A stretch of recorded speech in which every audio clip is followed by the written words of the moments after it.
This is Phantom Electric Ghost, and we're live on the air on our Twitch, Facebook channels for the first time with Dr. Barrett Matthews. How are you doing tonight? I am doing marvelously well and improving, my friend.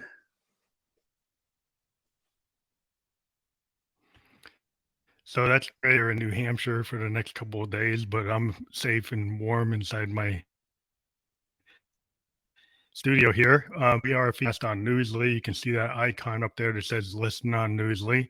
So if you use coupon code GHOST, you get 1 month free premium subscription so you can stop scrolling and start listening. This podcast will be on Newsly later tonight, and use that code to get 1 free month premium subscription. And thank you again for being on the Phantom Electric Ghost podcast. Man, it's a pleasure to be here. So we do have your link, and for people who are going to be on the audio version of the podcast, I always like to mention what the link actually says so they can actually understand it. So it's www.5waystoPayingClients.com. Correct. And what do people get when they go there? Just to get people like that up front. Sure. When they go to www.5waystoPayingClients.com, and that's the number 5, what they're going to get is a training where I talk about why people are not getting paying clients and what can help them in doing that. It's a complimentary training that I'm giving to you just for paying attention to the podcast. So all you got to do is just go to 5waystoPayingClients.com, and that's the number 5. And I hope you enjoy it. That's cool. Yeah, so it's always good to make sure that we understand there's a lot of podcasts are actually listened to, and we do convert this video to audio. A lot of people listen rather than view. Video podcasting is kind of new, but yeah, primarily the audiences are audio. And I was always like, oh wow, I gotta be mindful of that. But so just to get into the first question that I wanted to get into was like, how did you start in media? And what made you want to use media in this type of form? Depends on how much time you have. I started in media back in 1984. So that just gives you an idea. I actually was in college. I went to Hampton University, and I started out as an architecture major. And architecture kicked my butt all up and down the place. And I knew I needed to get out of that major and change.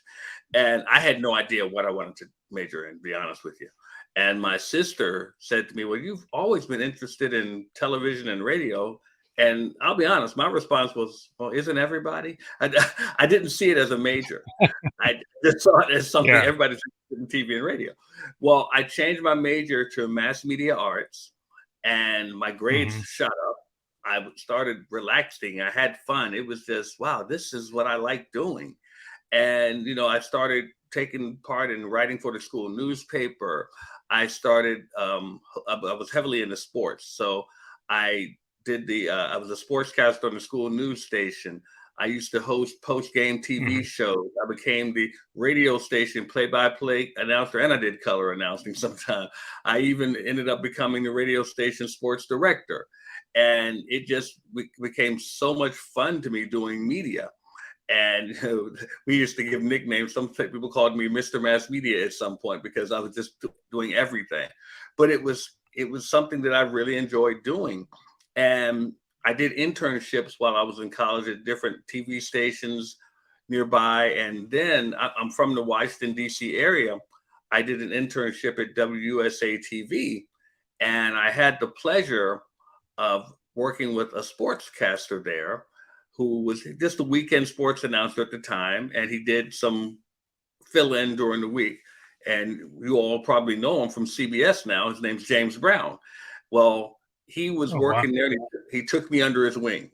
That's pretty much the best way I can put it. He took me under his wing, wanted me to go out to different places with him and everything. And he even helped me with my senior thesis in college. And then when I got out of school, he helped put in a word for me that helped me get hired as an assistant director at the news station. Then later, while I'm working at the news station, which was so much fun, then he asked would I be interested in working for the network up at CBS, because he was climbing that ladder and he wanted to bring some people with him, which was wonderful on his part.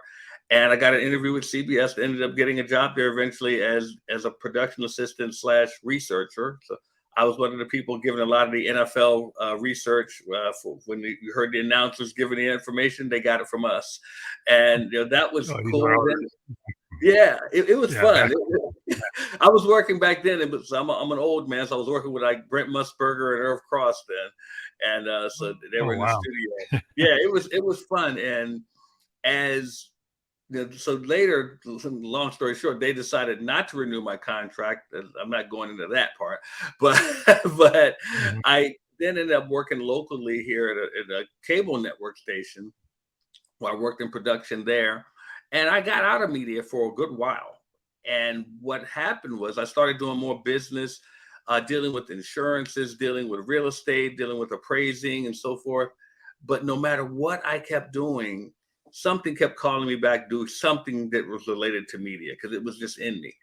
And about, I don't know, probably 10 years or more ago, I was working with a team of people, and someone saw me working with them, and I was in a leadership role. And they said, wow, you're really hard on those people. You should be some type of action coach or some productivity coach. And I said, oh, okay. He said, yeah, but you need to write a book. And I said, really? He said, yeah, you need to write a book. Well, long story short, I ended up writing a book. So that was a form of media I put out. And then I ended up hosting an online radio show, and I talked about my book. I talked about a lot of different things, interviewed a lot of people. And next thing I know, I'm back in it again, man. I started hosting this show, hosting another show, and that lasted for years. I wrote another book then. Then I took a little break, and I mean a little break. And that same guy who asked me to write a book, he has a large following. He started an organization called Black CEO, and he had a big presence, like 30-something thousand people following in this community on Facebook. It's still there. And he wanted to start a morning show online. So we started the Black CEO morning show. Little did I know that he had set me up, because he had me and a lot of other co-hosts, and next thing I know, I'm the only one running the show. And he said that was on purpose, because he knew I was the only one that had real media experience. So that led to me doing that for a couple of years. And then I said, you know what?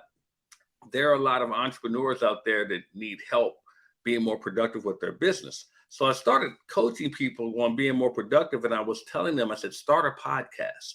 I said, because your message can stay out there while you're still working on running your business. But then I realized that they weren't doing it. Now, keep in mind, I was coaching productivity, coaching get it done. But I realized something. I had a big epiphany that people don't want to get things done. Yeah. People would rather have things done. Yeah. So I created a format where I can have a done for you podcast put in place for them. So then I started doing that for people, putting together the podcast. Then I said, you know what? That's not enough, because everybody that wants to be your client does not listen to podcasts. Now, we all consume information through one form of media or another, but they may want to read books. If you don't have a book, you're missing them. If you don't have a streaming TV channel and that's what they want to watch, then you're missing them. So what I started was a program where I make sure that people can get involved in various forms of media at the same time, and we can still have that done for you format done for you. So that's how I got into it, and that's what led me to where I am right now. So that's where you get this kind of be everywhere all at once idea. Exactly. So yeah. But the thing that's interesting is, like, yeah, you were initially like in TV radio, right? And then you segged into online. And then when you went into that online at the time, I guess like podcasts might not have really been there, and then they appeared. Do you remember like what year that was for you when the podcast started showing up? I'll be honest. I think I was late to the game. I think podcasts had been around when I started doing online radio, but online radio was popular. And I had friends who were doing online radio who had built, like a good friend of mine, may he rest in peace, Mr. Clark Garrison. He started an online community with Blog Talk Radio, where he actually built a network with Blog Talk Radio. And I Mhm. learned from him, and then I got on his network and started doing shows on his network and working with him and helped him to bring. I brought in my radio experience and helped him a little bit, so we just kept feeding back from each Yeah. other. But podcasting, I believe, was already going. I was just late to the game, and then when I Yeah. saw it, 'Cause I I said, "Hey, I like this better." yeah, I started like 2016. Some guy came to me from New York and had seen all my work. I'm a musician. He saw all my work on SoundCloud and he said, I want to interview. And I didn't even know what it was. I said, was that like a radio interview? And then from there, we liked each other so much. We did a podcast from that There interview. you We did a go. podcast for like 6 months. And then I started doing it on my own. And then I just never stopped. And we're up to like over 800 episodes since 2016. People tell me in the podcast games, like people don't last that long. And They don't. I've kind of gone beyond what they tell me you should do, and I keep on doing more. Man, So they last yeah, it's just they last a month usually.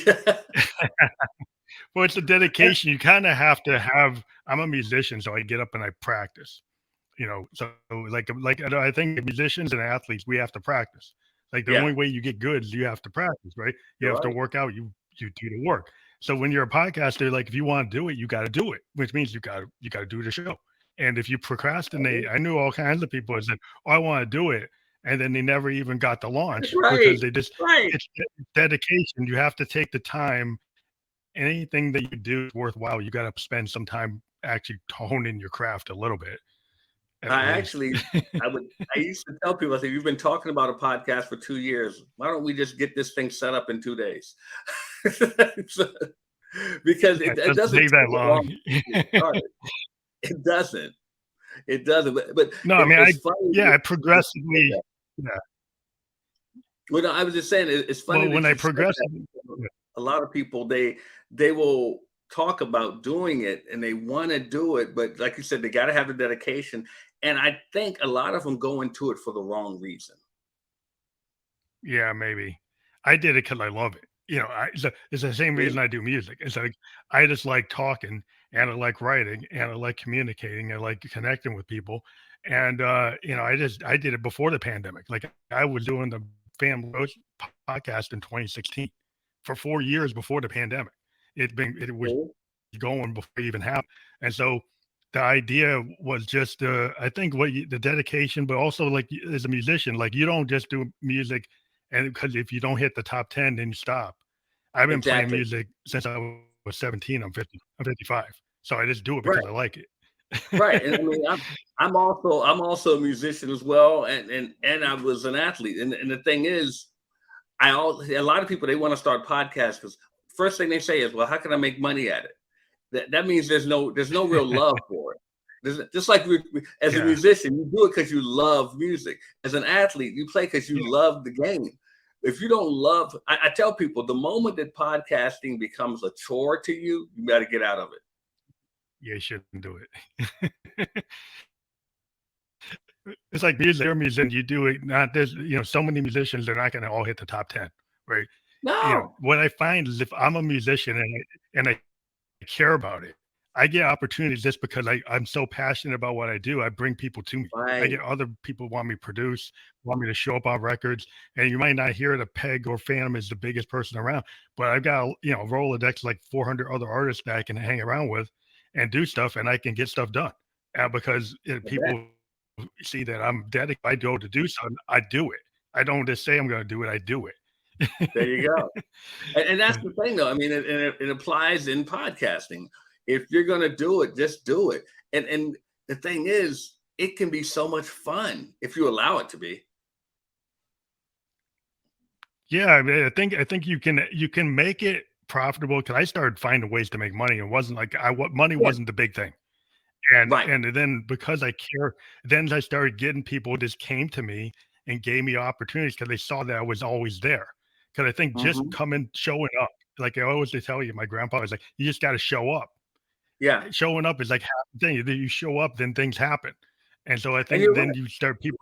Yeah, you see you're consistent. Then you can get things going. You're right. And there, like you said, there are ways to make money podcasting, but if that's your only reason for starting it, then you might not want to start it because it's going to take Yeah, yeah. time before you get to that point. Yeah, it's just hard to get to that kind of sweet spot. Like anything you do, you get to the sweet spot where you kinda it feels Anything. natural, you're doing it, things start falling in place. It just feels like that the things are it's just comfortable to do. Like, if you're comfortable in your zone, you're Yep, comfortable in your personality and who you present, and you're not trying to, like, reinvent yourself every week, then you know that you're kinda working. that's correct. You're right. So what keeps people from using media to help themselves get paying clients? And why do you think some people are kind of scared? I mean, people could be scared of the radio, it could be scared of TV, scared of the net, scared of podcasts, scared of it's like what makes people want to use different tools and get over the fear? Well, here's the thing, and it's funny you put it like that because people are already using media. Every time you hop on Facebook or Instagram or TikTok or whatever, you're using media.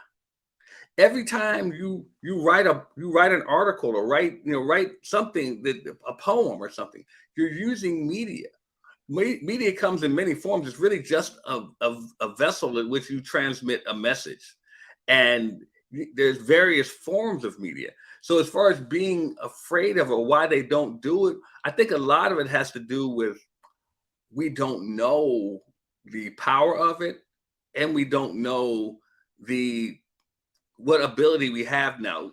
Keep in mind, when I started in media back in the mid 80s, there was no such thing as the internet.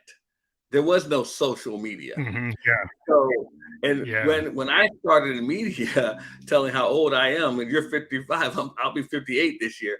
But we were using tapes. So just to tell you how Yeah, long I ago that remember was, tape. we were I using remember tapes. that. Yeah, so it was quite some time ago, but the thing is, media has changed. It's evolved. So now, Yeah, and I tell people this, music is literally at your fingertips. So you can get on your yeah, computer and create media. You don't yeah. and see when I say that a lot of people don't know what's going on. We've been taught. I mean, you think about it from when we were coming up, if you wanted to be on someone's radio show or TV show, you had to hope that they found you interesting enough to contact you and say, "Hey, we'd like to interview you," and that you hire someone to pitch you to these different places.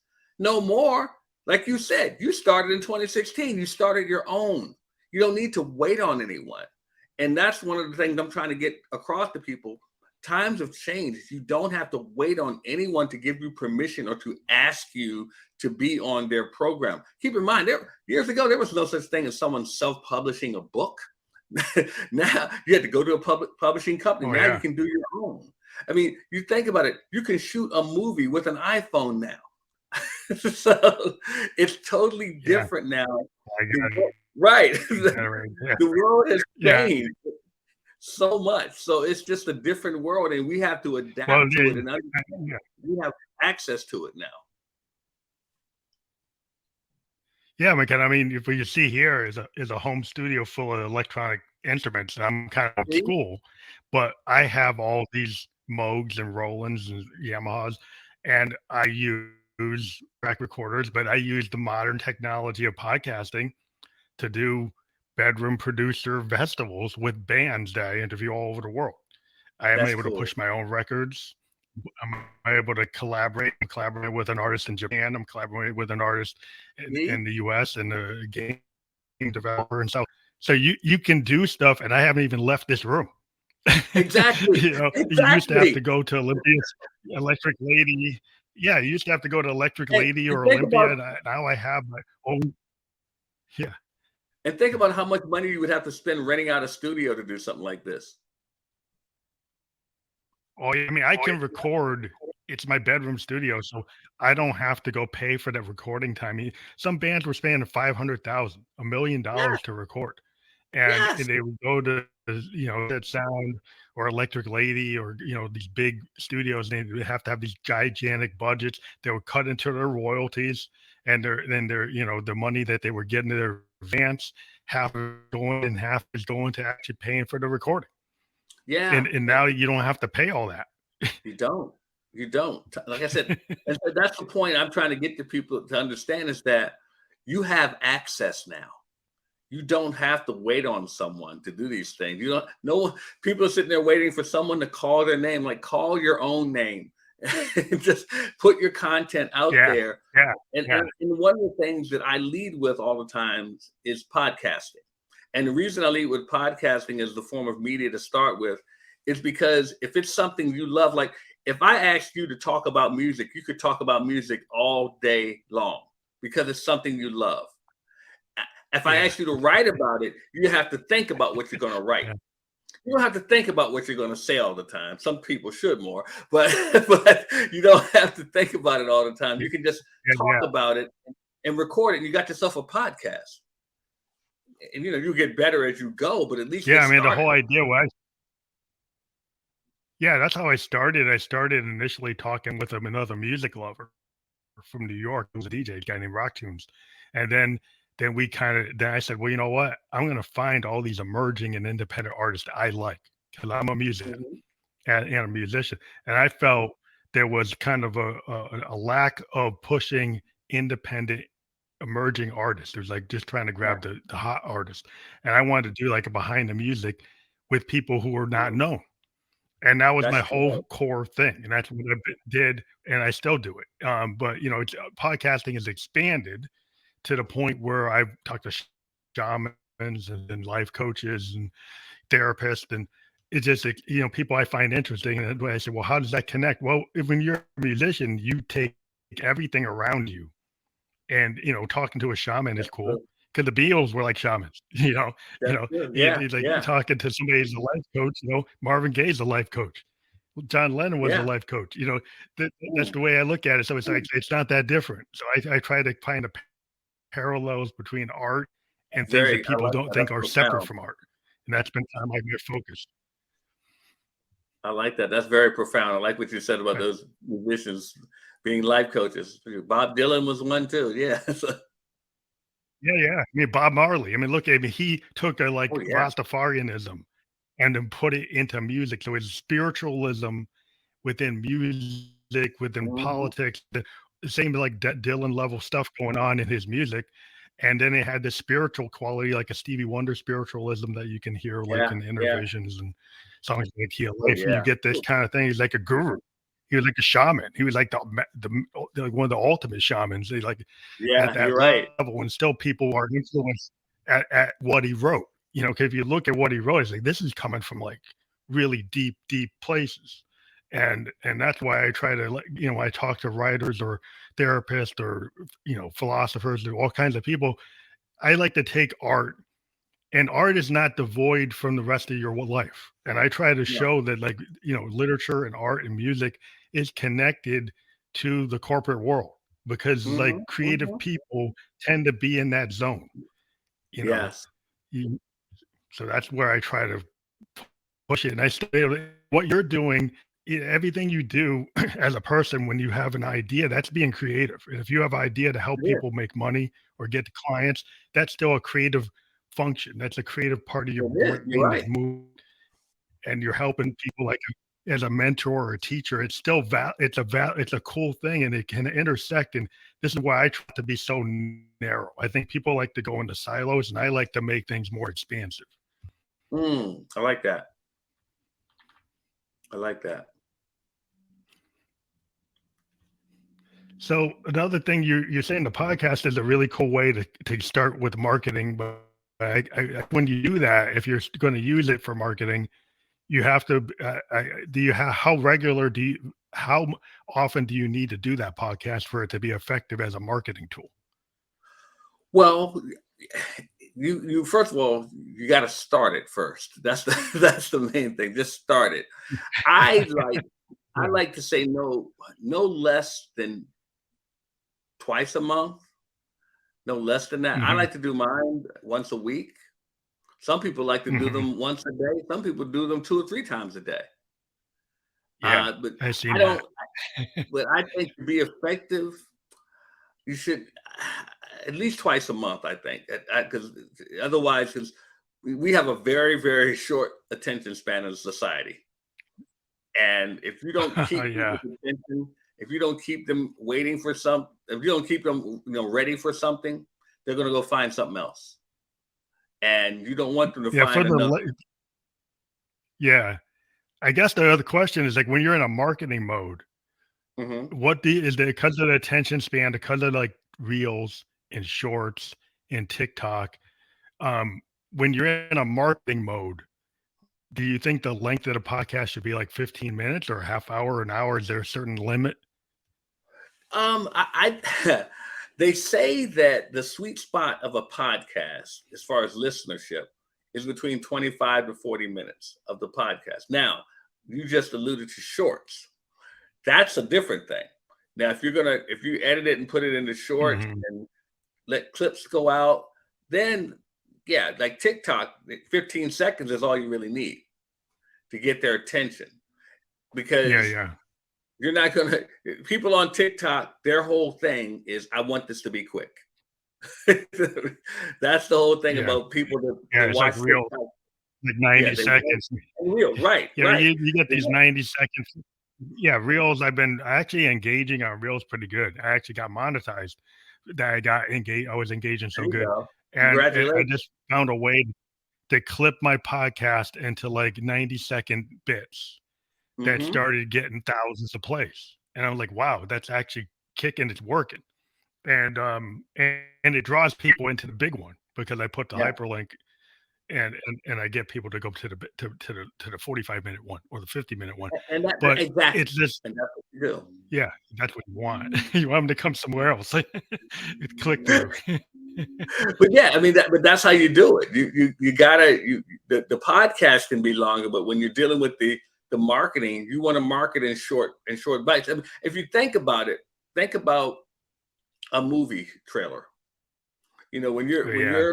when you're sitting at home watching a TV show and they got a new movie coming up, they don't let the movie trailer run for 25 minutes. The movie trailer may run for 30 to 60 seconds and it's done.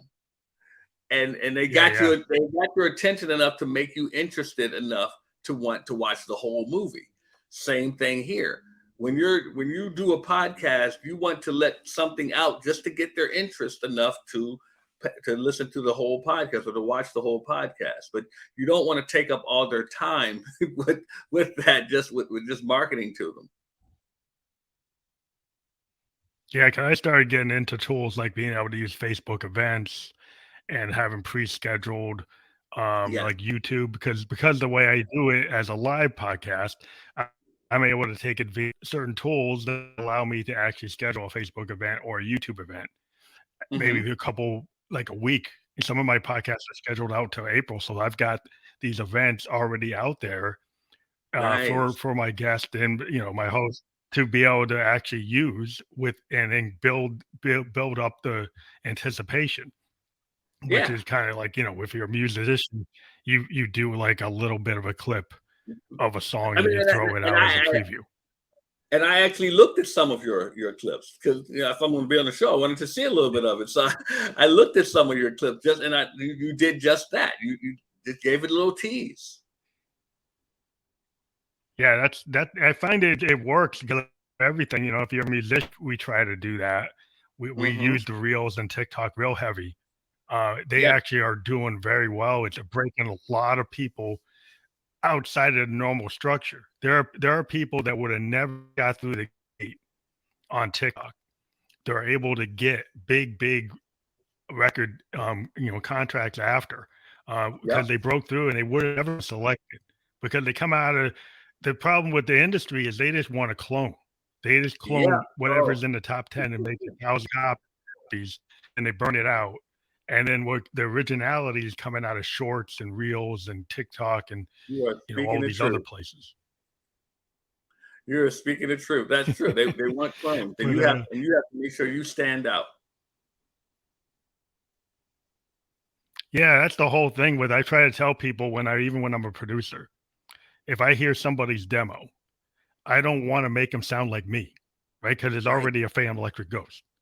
So I want to, as a producer, not replicate me or replicate the last 10 artists I produced. I will Right. take their demo and make them sound like the best version of themselves. Yeah. And I think Yeah. like you can apply that when you're dealing with people.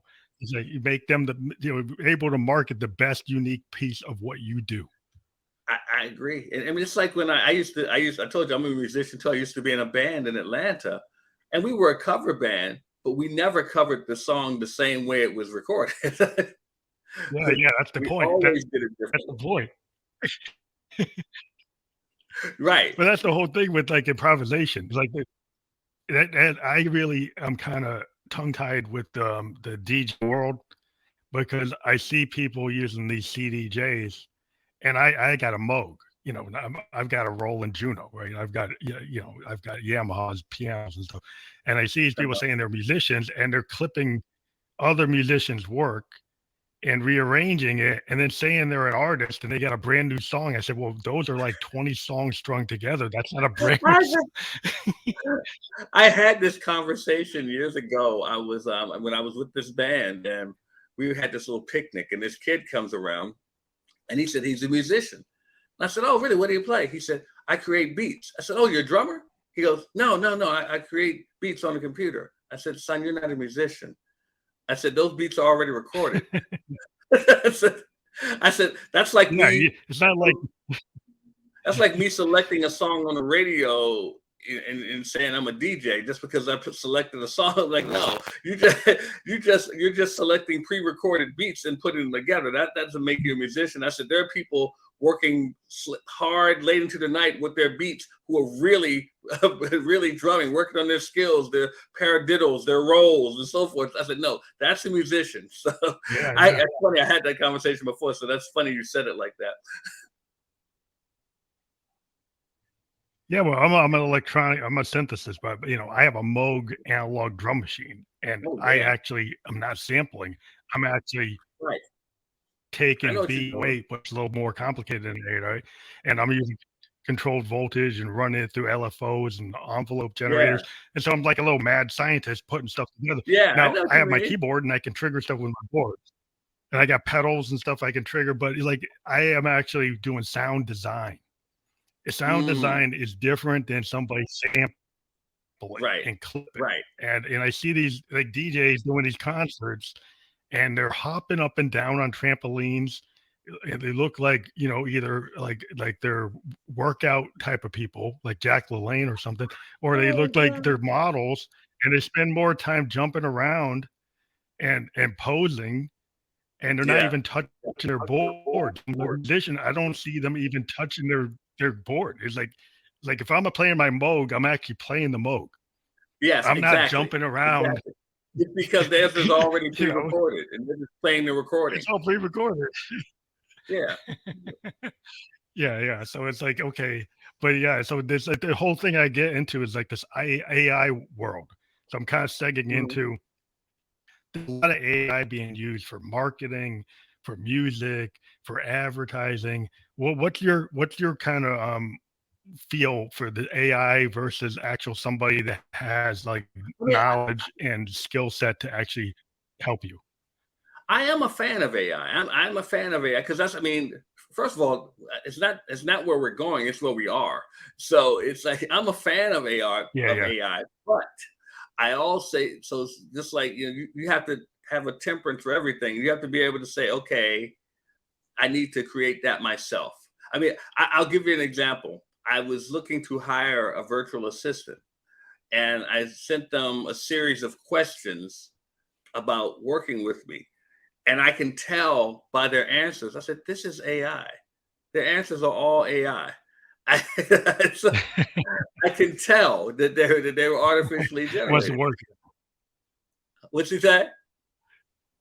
Yeah. When some cases AI, like I can give an example. There's some Roland synths that have AI built in, thing called an Uh huh. intelligent arpeggiator, and it will actually follow your chords and come up with a bass line follows where you change your chords. Wow. And so it actually is useful when you do a demo, and then you can actually go Mhm. into it and then change the notes. You can actually say, okay, all right, that's Wow. like a rough draft. So I can see tools like that I don't have but I do have like a problem that like tries to write the whole song. Right. If Well, you go and let it just clip like a DJ, and then you really don't do any work, and you just let it. Well, I want to sound like Zeppelin, or I want to sound like Stevie Wonder, and then it goes and makes this thing, and you really yeah. didn't do it. Then that's where I feel like, yeah, I can have an assistant help me with a Right. bass line or help me Or with even a like kick drum, but I if don't it's want it going to to do the whole thing, you know? right, exactly. The whole if you're going to take some of my content and then generate that, then at least I know my content is there. But if it's the whole thing done with AI, I got a problem with that. I was at a conference recently, a podcasting conference, and the gentleman got up there and he was talking about using AI. He actually wrote a whole children's book using AI.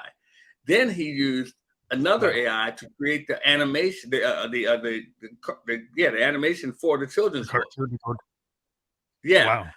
but he did the right thing. What he did, he published the book and printed it, and he said this book was written by artificial intelligence. So Wow. at least he did the I right thing wonder, and like, the credited. problem yeah, the problem I have with it is, like, when my daughter is an artist, and Mm-hmm.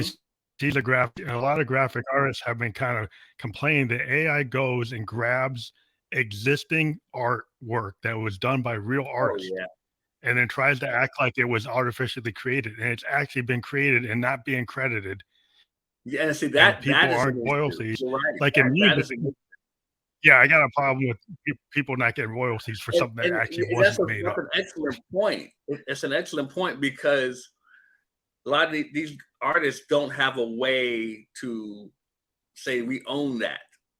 Like for instance, if I'm a writer, I wrote Yeah, a license book, like music.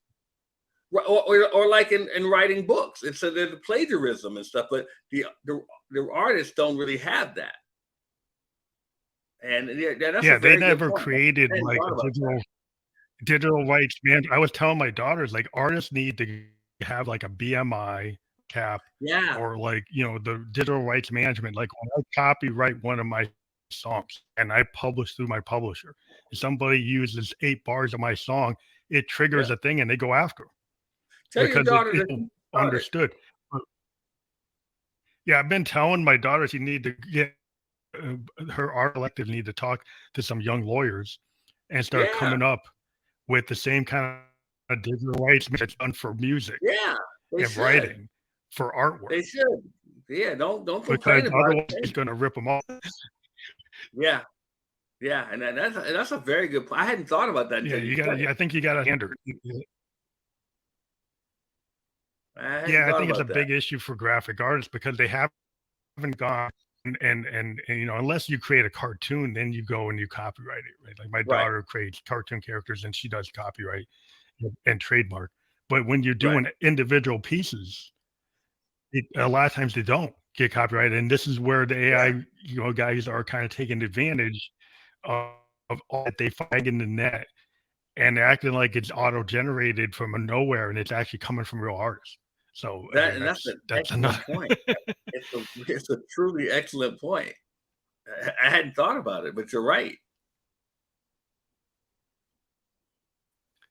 The idea of being present, I mean, I try that. I'm doing it kind of right now. We're on Twitch, we're on YouTube, we're Mhm. on Facebook all at once because there are Yep. tools out there that can do that. But when you mean omnipresent, can not just necessarily all at the same time, but can you talk more about how you think people should take advantage of capabilities to do that? Yeah, because what you're doing right now is you're streaming one time. Now, streaming is one form of media. Streaming video is one form of media. Now, let's talk about the audio podcasting. That's another form of media because you and I both know that people that watch podcasts are not the same people that listen to podcasts. Those are usually Oh yeah, different people. yeah, yeah. Then you have written content, written books. You have ebooks, blogs. That's another thing. You can actually take the content from your podcast, transcribe it, and turn it into an ebook, maybe even a physical book.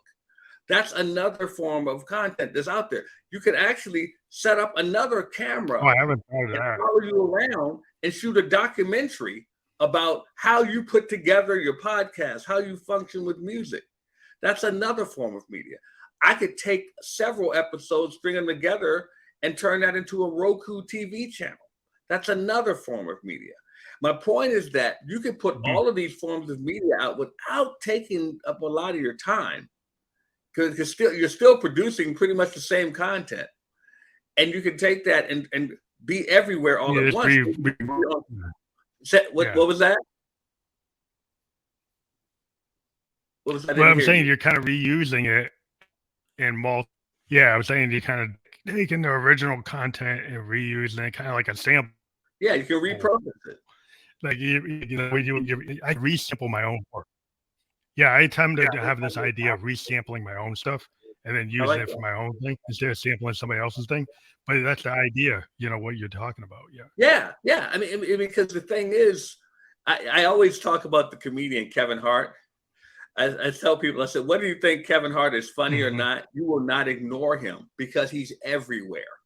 And that is by design. Kevin Hart, he makes sure he's not only, he's not just on TV commercials. He's not just in feature films. He's done documentaries. He's done streaming television. He's done podcasts. He's done audio books. He's done physical books. He is everywhere. And he does that by design. And I always say to people, why aren't you doing it? And it ain't because the money. You don't have to have Kevin Hart's money to do that stuff. You just have to do it. No, you can't do it. Right. And I hear a lot of people say, well, yeah, but he's doing too much. Like, no, he's not. And you know this from being an entertainer. An entertainer, you can disappear quickly. So you got to be present or people forget. If you don't show up for 3 months, you could lose it. True. Doing a movie, if you don't make sure you're on social media, you get so into the role and you don't take care of your Twitter, you don't take care of your Instagram. You people think you fell off the planet. They sure do. You're right. And that's what I tell people. It's like, this should be the same thing for you. If you're a business person, you should be putting yourself out there. Make sure people can find you. And that's the one thing I always want to get across to people, is that we've been taught to find out who our audience is and go to them. No, make it so they can find you. Because if you're searching for them, it's harder to get them interested. They need to be looking for what you offer. If I could use the music analogy for that right now. It's like, as a musician, your audience needs to be able to find you. Meaning this is where you're putting out your music online. You're on social media with your music. You're performing live somewhere. They need to know where to find you.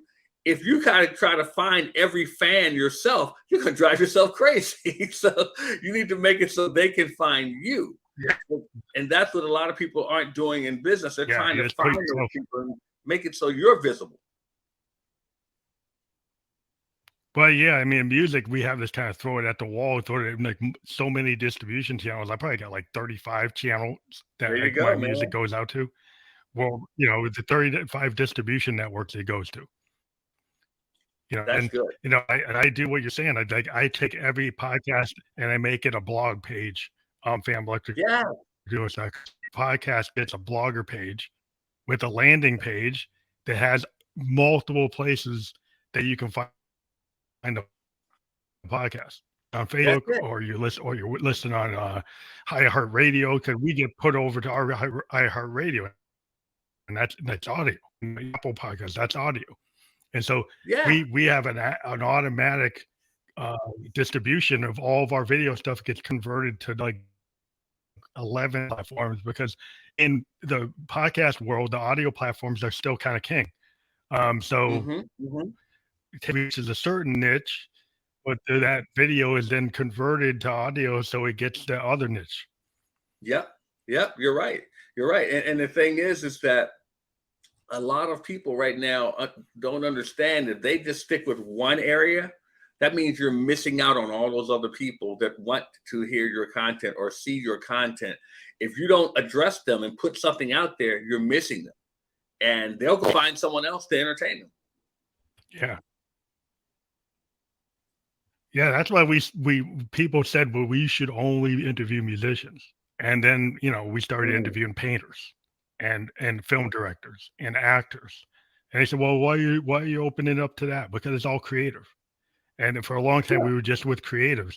And then we opened it up to life coaches, mentors, podcast, other Mhm. podcasters, and it's driven our growth, like exponential growth in what people in our reviews. People will say, like, he interviews a group of people. I find it very entertaining because I never know who he's going to talk to. And instead of That's having good. this idea, well, you got to have a narrow That's focus, you should good. only do They this. say that. And I know there are people that say that, but I haven't done it that way. But no, that's good that they don't know what to expect from you. Yeah, I mean, some They people like the expected, and you got a certain fan that's like, oh, I only want that. Yeah, But that's true. it seems like the podcast world is opening. Like I know I Mhm. talked to his podcaster, and he said he was like the men's gentleman's podcast, and then he started to have him on the show, and he got phenomenal growth. So he couldn't just say, well, it's only for men, because then he got Right. started getting a very large female. Well, the thing is, he could say that. Some females love listening to men's shows because they think it gives them some I insight mean, into us. maybe he could have, or inside Right. story. Yeah, maybe Yeah, he they could think have. they You think they still get kept it some insight into gentleman's. our inner workings. Yeah, inside scoop. Yeah, I guess that's another marketing technique. You kind of do the opposite of what you think people want.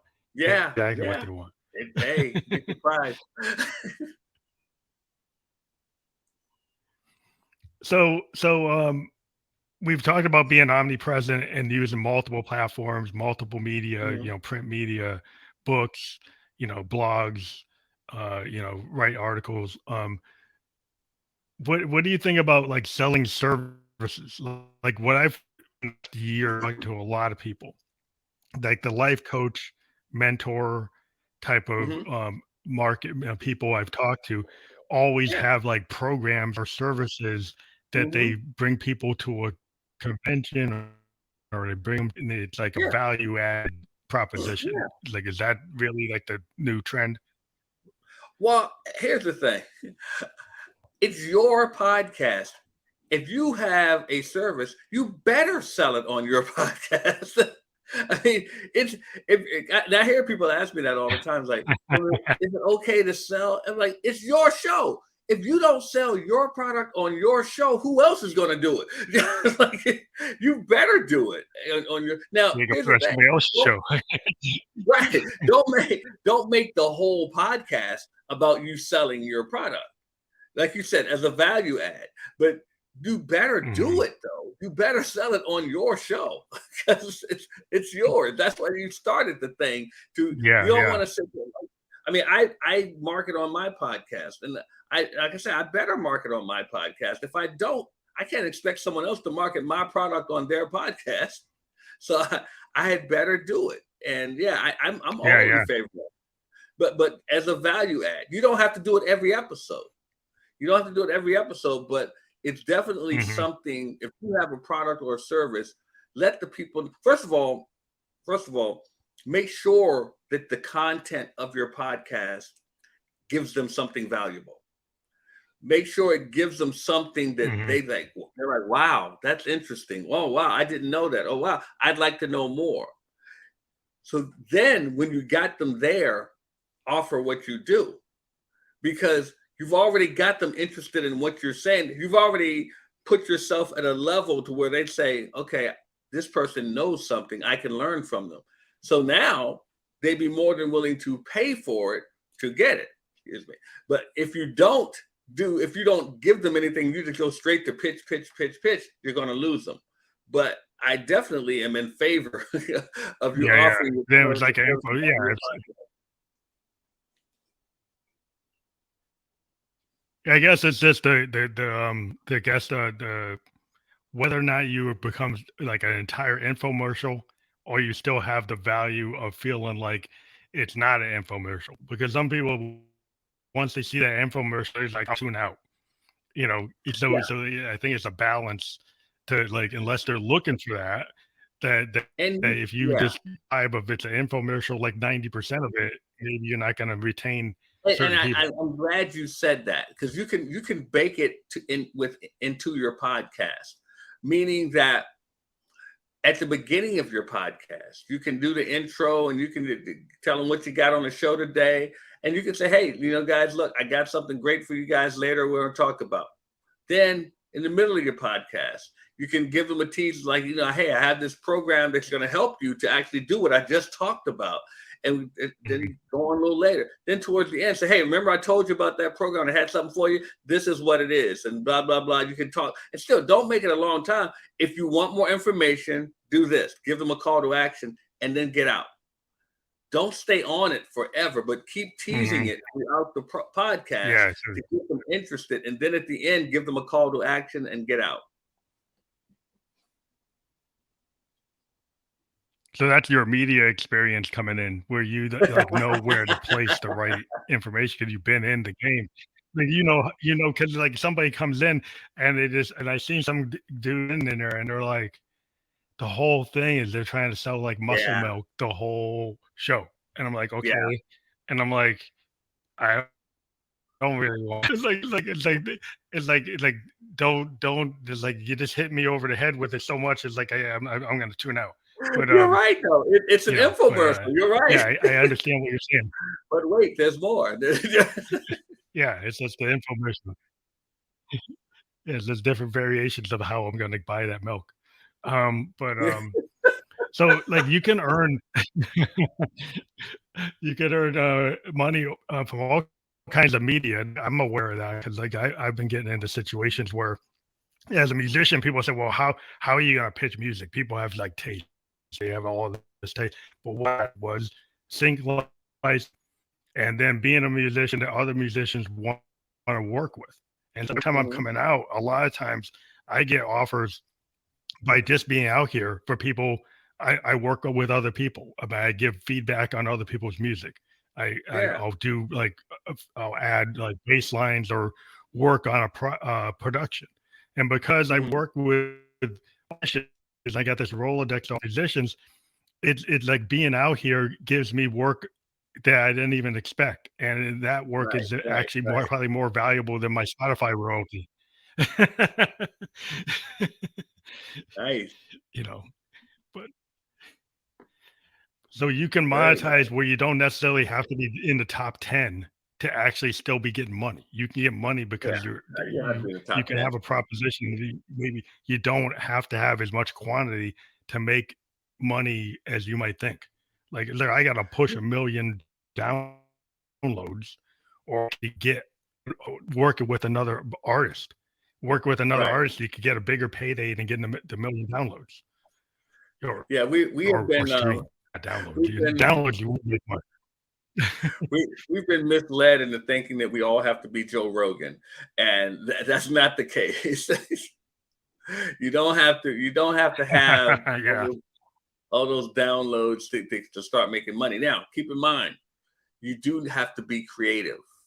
You do have to think of various ways because a lot of the big companies, they want you to have a lot of downloads. Like I said, Joe Rogan ruined it for a lot of us. But the thing is, you don't have to do that. There's so many creative ways you can. Here, you live in New Hampshire. I guarantee you that there are businesses in New Hampshire that would love to have you promote their business on your podcast. They'll pay you for it. I mean, you can go to your local radio station. Local. Yeah. I mean, I've looked into that. I guess that's one thing is that we've kind of stayed away from it because they like, I don't know, the creative people kind of don't like too much of that. But I am thinking about it now that I have a different group of people I'm interviewing. Like musicians tend to be somewhat opposed to too much commercialism. Well, here's the thing: bills have to be paid regardless. So. Yeah. And here's the thing: you can get someone. I've been able to do pitch, You can get someone to sponsor your podcast who actually is a creative. They may produce I don't know a newspaper for creatives out there, and they may want more exposure. Well, have them come on your podcast, and then have them buy a commercial spot on there. There may be a music store that may want to advertise what they sell on your podcast. And it's a lot of different things you can do that. It's just that I tell people, be creative. Don't look at you're not going to get the big corporate companies to sponsor your podcast when you start out. It takes some time to get to that level, but then there are people you can get to be not the sponsors but partners. And with a partner, it's different than just a sponsor. A sponsor, you may want to just run a commercial for them. A partner, they're part of everything that you're doing with your podcast, your emails, your newsletters, everything. You put their name in there, you promote the heck out of them, basically trying to get them clients. And they will pay even more money for that because you're actually basically being a brand evangelist for them. So, and it's just a lot of different ways that you can get money. Like you said, selling your own products and services, selling someone else's product, or being an affiliate is another way to make money from your podcast. Yeah, we've done affiliate type of advertising back in the day. We've had different pitches we've done through like different works that we're part of. And so they've liked the fact that we have this podcast and we're able to do like this mic actually came from a company 512 Audio. And they say if you use it on the podcast, we'll give it to you for free. And they did. There you go. so like I've been in that kind of game. Exactly. There so are a lot of ways to get I've got a lot of equipment.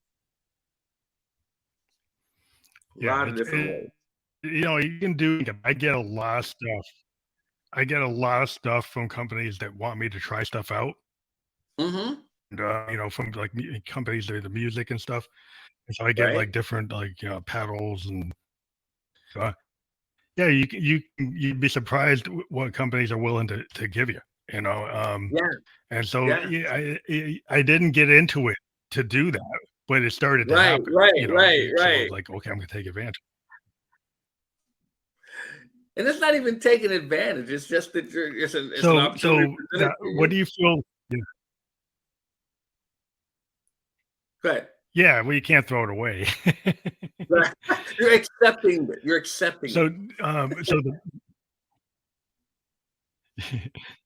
So how do you feel the Media Boss podcast does for most people? Like, what do you feel that it does? Well, I'm hoping that it gives them the idea that they can control their media. I'm hoping that it gives them an idea to think that, you know what, I don't have to depend on someone else to get my message out there. I'm hoping that it allows them to feel that, you know what, I can attract my clients more if I just focus on using media to get my message out there, because I can actually make it so I'm visible to them instead of them searching for me. That's what I'm hoping the podcast does. I'm really hoping that it puts people in perspective that, you know what, I can do this myself. I can control my media, and I can be the one to draw my ideal client to me.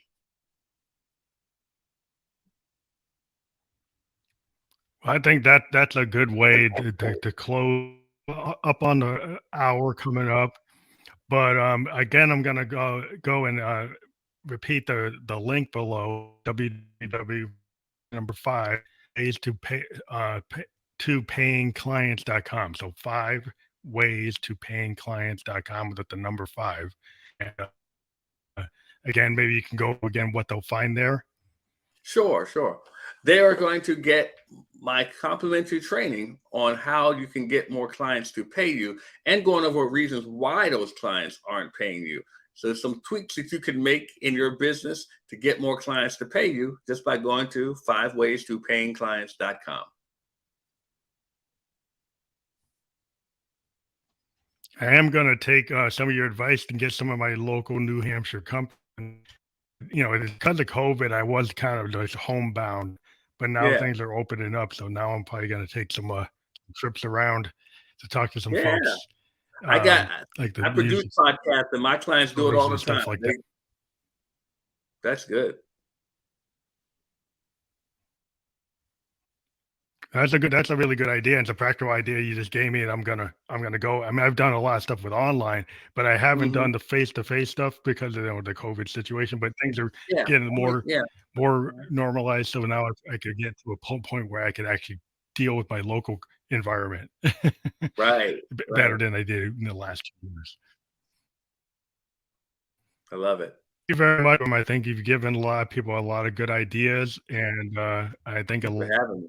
lot of, no matter what you do, there's a lot of nuggets in what we've talked about here that will help you out in terms of like people who are artists do podcasts, business people do podcasts, mentors do podcasts, life coaches, all Hmm. different types of people are doing podcasts. And you usually Yep. are trying to sell a service or a product or your art, and finding a way to connect back to paying clients, your customer is the client, whether you're an artist or a business. And so you want to find a way to get that your life's work to that person. You have to think about marketing. And musicians That's are right. notorious for not wanting to do that. But